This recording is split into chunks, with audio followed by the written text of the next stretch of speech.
ये कहानी एक 50 साल के आदमी हम्बर्ड की है। एक 14 साल की लड़की से उसे प्यार हो जाता है और वो उसे पाने के लिए उसकी माँ से शादी कर लेता है और दोनों तमाम हदें पार कर देते हैं। इस मूवी का नाम है लोलिता, जो एक सच्ची घटना पर आधारित है। तो मूवी शुरू होती है 1950 अमेरिका में, जहां हम हम्बर्ड को गाड़ी चलाते हुए देखते हैं जिसके मुंह पर खून लगा हुआ था। वो किसी के ख्यालों में खोया हुआ था। वह कहता था कि लोलिता मेरा प्यार थी, मेरी जिंदगी थी। इसके बाद हमें हम्बर्ड का बचपन दिखाया जाता है। तभी उसके टाउन में एक 14 साल की लड़की एनेबल आती है। उसे देखते ही हम्बर्ड को उससे प्यार हो जाता है और एनेबल भी उससे प्यार करने लगती है। ये उनकी जिंदगी के सबसे अनमोल पल थे और दोनों में जल्दी शारीरिक संबंध भी बनते। और उन दोनों का प्यार ज़्यादा दिन तक नहीं टिकता, क्योंकि एक बीमारी के चलते एनेबल की मौत हो जाती है, जिससे हम्बर्ड पूरी तरह से टूट जाता है। इस घटना के बाद उसे कभी किसी से प्यार नहीं होता। उसकी पूरी जवानी एनेबल जैसी लड़की को ढूंढने में निकल जाती है। अब इस घटना को बहुत साल बीत जाते हैं। हम्बर्ड एक 40 साल का अधेड़ उम्र का आदमी अमेरिका के एक कॉलेज में प्रोफेसर की जॉब मिलती है, जो उसे नेक्स्ट सेमेस्टर से ज्वाइन करना था। लेकिन वो समर की छुट्टी में ही अमेरिका के लिए वापस निकल पड़ता है, क्योंकि वो एक किताब लिख रहा था और उसे इस छुट्टी में ही उसे पूरा करना था। हम्बर्ड के दोस्त के अंकल उसे एक मिसेस हेस के यहाँ रहने का प्रबंध करते हैं। जब वो घर देखने जाता है तब उसे वो घर पसंद नहीं आता, क्योंकि वो घर काफी छोटा और गंदा था और मिसेस हेस भी उससे बेवजह करीबी बढ़ाने की कोशिश कर रही थी। जैसे ही उसकी नज़र मिसेस हेस की बेटी लोलिता पर पड़ती है, तब उसके कदम रुक जाते हैं और उसे एनेबल की याद आती है। लोलिता बिल्कुल एनेबल की तरह ही खूबसूरत थी। उसकी उम्र ठीक उतनी ही थी जितनी एनेबल की थी जब हम्बर्ड को उससे प्यार हुआ था, जिसकी पूरी जवानी एनेबल जैसी लड़की को देखने में निकल गई।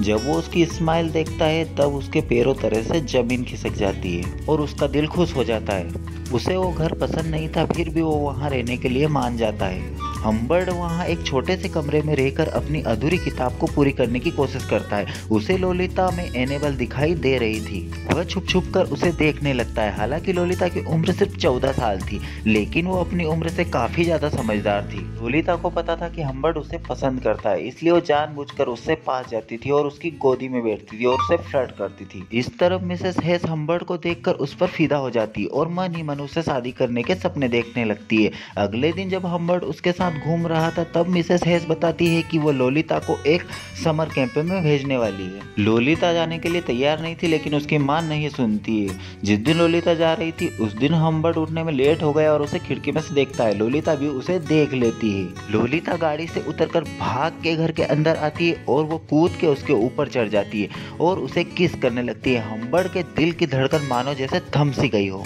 और वो इस पल को हमेशा याद रखेगा। लोलिता के कैंप पे जाने के बाद लोलिता की मां हम्बर्ड को एक लेटर भिजवाती है, जिसमें उन्होंने उसे शादी के लिए प्रपोज किया था। हम्बर्ड भी उससे शादी करने के लिए मान जाता है, क्योंकि वह यही सबसे बेस्ट तरीका था लोलिता के करीब रहने का। दोनों शादी करते हैं और हम्बर्ड लोलिता के कैंप से आने का इंतजार करता है। अब तक उसके ऊपर लोलिता का जादू पूरी तरह से छा चुका था और वो मिसेस हेस के साथ शारीरिक संबंध नहीं बनाने के लिए उन्हें नींद की गोली देता है। मिसेस हेस को लोलिता और हम्बर्ड के रिश्ते के बारे में कुछ मालूम नहीं था और ये उन दोनों का सीक्रेट था, मगर ये सीक्रेट कभी छुप नहीं पाता है। एक दिन जब हम्बर्ड घर पर नहीं होता है, तब मिसेस हेस उसकी डायरी पढ़ लेती है और उन्हें लोलिता के प्रति हम्बर्ड की नीयत का पता चल जाता है। इतना ही नहीं, हम्बर्ड ने उनके लिए काफी घटिया बातें लिखी थी कि वो एक ऐसी चिपकू औरत है। हम्बर्ड को आने के बाद वो उसके ऊपर बरसती है और कहती है कि तुम एक धोखेबाज हो, और वो उनसे सारे रिश्ते तोड़कर घर से बाहर निकल जाती है। लेकिन उनका एक्सीडेंट हो जाता है और वहीं उनकी मौत हो जाती है। हम्बर्ड को थोड़ा दुख तो होता है, लेकिन अब वो पूरी तरह से फ्री हो गया था। लोलिता और उनके ऊपर पाबंदी लगाने वाला अब कोई नहीं था। हम्बर्ड लोलिता को उसकी माँ के बारे में नहीं बताता है और बोलता है कि वो एक हॉस्पिटल में है। वो उसे लेने के लिए कैंप जाता है और उसको देखते ही उसके प्यार में पड़ जाता है। वो कहता है कि उसने उसे बहुत मिस किया है। लोलिता कहती है कि तुम मेरी परवाह नहीं करते हो, क्योंकि अभी तक तुमने मुझे किस नहीं किया है। लोलिता को ऐसे देखकर हम्बर्ड एकदम से चौंक जाता है और गाड़ी को एक साइड में रोकता है। दोनों एक दूसरे को किस करने लगते हैं और उसके बाद रोमांटिक सेक्स की शुरुआत थी। हम्बर्ड कहता है कि होटल में रुकना है, अगले दिन माँ से मिलने हॉस्पिटल जाएंगे। होटल में लोलिता की मुलाकात एक हैंडसम आदमी से होती है और वो उसके प्रति आकर्षित हो जाती है। हम्बर्ड की मुलाकात भी एक आदमी से होती है और उसे लगता है कि वो उसकी पत्नी की मौत की तहकीकात कर रहा है। होटल में दोनों भरपूर रोमांस करते और फिजिकल होते और दोनों इस पल को फुल एंजॉय करते। अगले दिन लोलिता हम्बर्ट से हॉस्पिटल का नंबर मांगती है क्योंकि उसे उसकी माँ से बात करनी थी, पर हम्बर्ट उसे सच बता देता है कि उसकी माँ अब इस दुनिया में नहीं रही। लोलिता के लिए यह बात बहुत ही दुख भरी थी और वो होटल से वापस आने के बाद दिन भर रोने लगती है। अब घर लौटने की उनके पास कोई वजह नहीं थी। दोनों पूरी अमेरिका घूमने के लिए निकल पड़ते। इसी बीच वो लोग कई होटल में रुकते और एक कपल की तरह एंजॉय करते। फाइनली दोनों कॉलेज पहुंचते जहां हम्बर्ट टीचर की जॉब करता था। वह लोलिता को उस स्कूल में भर्ती करा देता है। यहाँ भी दोनों के बीच में शारीरिक संबंध रुकने का नाम ही नहीं ले रहे थे, लेकिन दुनिया की नज़र में दोनों बाप बेटे की पेश आते थे। लोलिता हम्बर्ट से सेक्स करने के लिए अपनी डिमांड पूरी करवाती थी। एक दिन हम्बर्ट लोलिता के स्कूल उसका खेल देखने के लिए जाता है, जहां उसे पता चलता है कि इस पूरे खेल को एक आदमी ने लिखा है और ये वही आदमी था जो लोलिता को होटल में मिला था। जैसे जैसे समय निकलता जाता है दोनों के बीच में रिलेशन काफ़ी अच्छा नहीं रहता। हम्बर्ट को लोलिता के प्रति प्यार कम होने लगता है और उसे डर लगता है कि लोलिता उसे छोड़कर चली ना जाए। एक दिन रेस्टोरेंट में लोलिता को वह किसी से बात करते देख लेता है। जब लोलिता उसे देखती है तो वो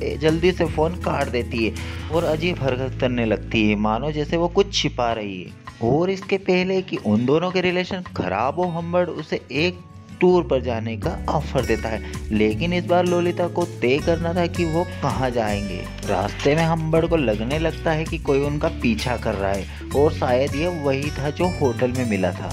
एक दिन वो जब स्टेशन पर रुकते हैं, हम्बर्ट कुछ चीजें खरीदने के लिए जाता है, तब वो देखता है कि लोलिता किसी अनजान आदमी से बात कर रही थी। लोलिता से पूछने पर वो कहती है कि वो आदमी रास्ता भटक गया था, इसलिए मुझसे कुछ जानकारी ले रहा था।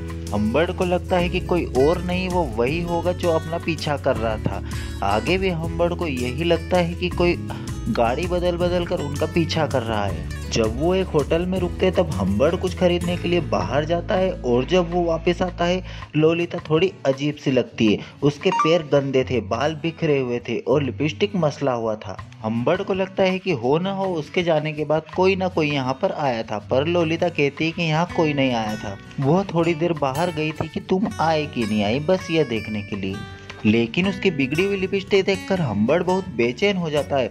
उस रात भी दोनों के बीच में संबंध बनते हैं, लेकिन हम्बर्ट को डर लगा रहता है कि लोलिता को कोई उससे दूर न ले जाए। अगले ही दिन वो अपना टूर जारी रखते और एक होटल में रुकते। वहां अचानक लोलिता की तबीयत खराब होने लगती और हम्बर्ट तुरंत उसे हॉस्पिटल में भर्ती कराता है। चेकअप के बाद डॉक्टर कहते हैं कि उसे एक वायरल फीवर है, उसे उस रात हॉस्पिटल में ही रुकना होगा। हम्बर्ट लोलिता को छोड़कर होटल वापस आ जाता है। अगले दिन जब वो लोलिता की खबर लेने के लिए हॉस्पिटल कॉल करता है तो उसे पता चलता है कि उसे वायरल फीवर नहीं हुआ था और सुबह तक वहाँ ठीक भी हो गई थी और उसके अंकल उसे डिस्चार्ज करके अपने साथ ले गए। ये सुनकर हम्बर्ट के पैरों तले से जमीन खिसक जाती और वो हड़बड़ाता हुआ हॉस्पिटल पहुंचता है और सबसे लड़ाई करने लगता है। जब वो पुलिस को उसके तरफ आते हुए देखता है तब वो शांत होकर सबसे माफी मांगकर वहां से चला जाता है। दरअसल दोस्तों लोलिता को कोई बीमारी नहीं थी, वह एक भागने की उसकी प्लानिंग थी। हम्बर्ट उसे ढूंढने में अपना जी जान लगा देता है। वो हर उस होटल पे जाता है जहां वो दोनों रुके थे, इस उम्मीद से कि शायद उसे कोई ना कोई सुराग मिले। होटल में सिग्नेचर चेक करने के दौरान वो एक पर्टिकुलर सिग्नेचर को देखता है।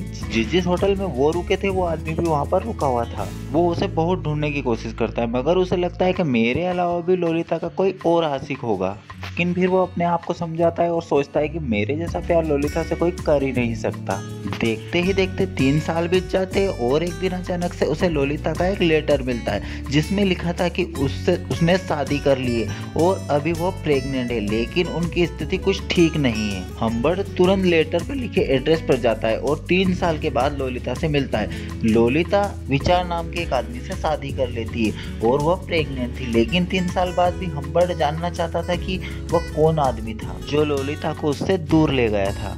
लोलिता कहती है कि इसका नाम विचार है और ये तुम्हारे पीछे मुझसे मिलने आया करता था, और वो कहती है कि यही एक ऐसा आदमी है जिसके लिए मैं पूरी तरह से दीवानी थी।